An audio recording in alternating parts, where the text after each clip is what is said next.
heranlah Aceh dah berdamai dengan Indonesia, tetapi masih ada juga ustaz-ustaz Indon ni yang menghasut ataupun membenci orang-orang Aceh. Saya Arazi Hasib pun tak faham lah. Ibarat pepatah Melayu mengatakan, kalau tak ada angin takkan mungkin pokok bergoyang. Faham? Sampai sini faham? Faham. Ya. Apa nama ni, orang Aceh dia memberontak ataupun dia nak berpisah dengan Indonesia, sebenarnya ada sebab, ada puncanya. Salah satu sebabnya adalah masa Soekarno datang ke Aceh, dia nak tarik Aceh bergabung dengan Indonesia. Apa nama ni, lepas tu seorang ulama Aceh masa tu, nama dia Daud Bereh, mengatakan boleh Aceh bergabung dengan Indonesia dengan syarat Aceh mendirikan syariat Islam secara kafah, ataupun Indonesia akan melaksanakan hukum hudud, hukum syariat Islam yang berpandukan Al-Quran dan hadis, ya. Lepas tu Soekarno bersetuju. Setelah itu Soekarno mungkir janji.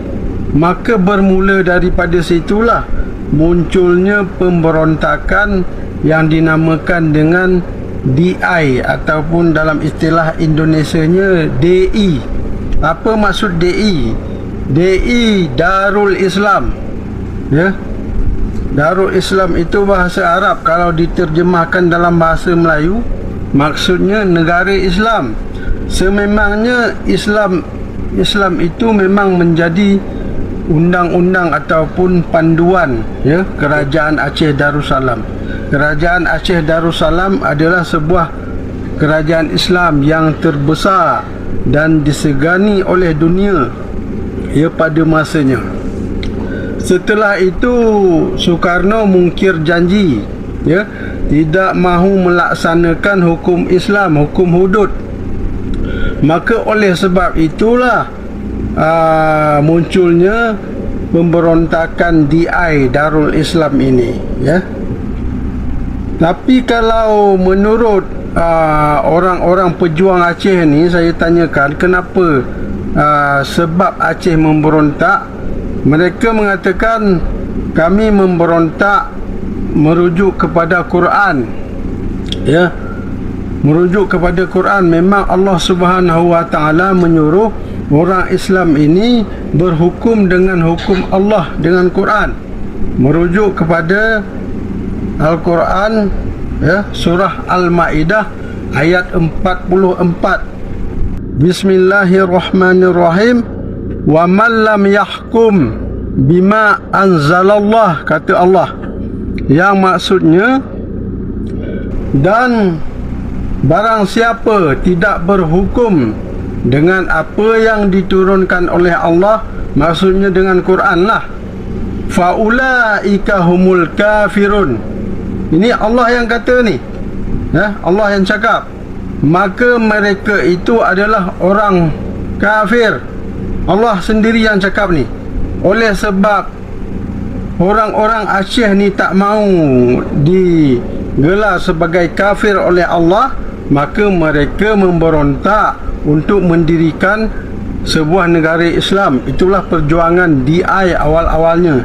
Bermulaannya muncul pemberontakan di Aceh, nama dia DI Darul Islam, nak melaksanakan hukum Islam secara kafah seperti semasa kerajaan Iskandar Muda. Selepas itu berdamai DI ni dengan Indonesia, ya. Ada beberapa lama perdamaian itu pun gagal, sebab Indonesia pun gagal melaksanakan janji-janji dia. Janji ini, janji itu, macam-macam janji. Lepas itu tahun 76, menurut cerita orang GAM, muncullah itu gerakan Aceh Merdeka balik. Orangnya sama juga, perjuangannya sama untuk mendirikan sebuah negara Islam, ya. So sekarang saya nak tanyalah secara akal sihat lah, ya, secara iman. Di mana haramnya, di mana salahnya apabila Aceh ini nak mendirikan sebuah negara Islam? Di mana salahnya dari segi agama lah? Saya nak tanya ustaz-ustaz Indon semua ni, ya. Tak salah, memang begitu yang disuruh oleh Allah dalam Quran, surah Al-Ma'idah ayat 44. Tuan-tuan dan puan-puan boleh rujuk, boleh baca sendiri, ya. Memang itu yang disuruh oleh Allah untuk mendirikan sebuah negara Islam ataupun merujuk kepada Quran dan hadis, ya. So sekarang ni yang saya heran, kenapa ustaz-ustaz Indon ni selalu membenci orang Aceh. Nasib orang Aceh ni tak ubah seperti Palestin lah saya tengok. Masa banjir itu hari disekat bantuan, ya, seperti Israel menyekat bantuan ke Palestin, sama, nasib mereka sama. Dan sampai sekarang mangsa-mangsa banjir ni, ya, masih belum pulih lagi, masih terjejas, ya. Tetapi apa yang Indonesia buat, ya, Indonesia buat yang terbaru ini, apabila telaga minyak ataupun sumber minyak yang ada di Aceh itu milik kerajaan pusat, tetapi bila bencana alam itu tanggung sendiri. Adakah adil macam ini? Saya tanyalah dengan akal sehat, ya, dengan pemikiran yang sehat kepada semua warga negara Indonesia lah, ya. Kalau betul tuan-tuan dan puan-puan semua warga negara Indonesia ni beriman, cuba tepuk dada, tanya selera. Menurut iman, ini berbicara menurut iman, bukan perkauman, ya, bukan perkauman, atas nama iman. Okey, saya bagi contoh. Ustaz Arazi Hachim ni, dia memeluk seekor burung Garuda yang nama dia Garuda Pancasila. Umpamalah Ustaz Aceh memeluk Quran.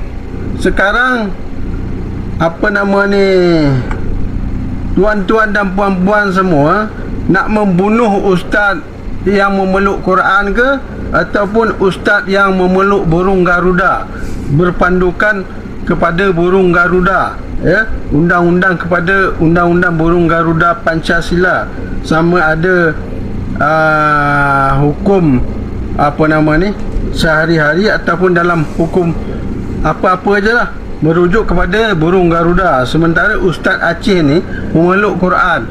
Cuba tepuk dada, tanya selera sendirilah, ya, menurut iman ni, menurut keyakinan, ya.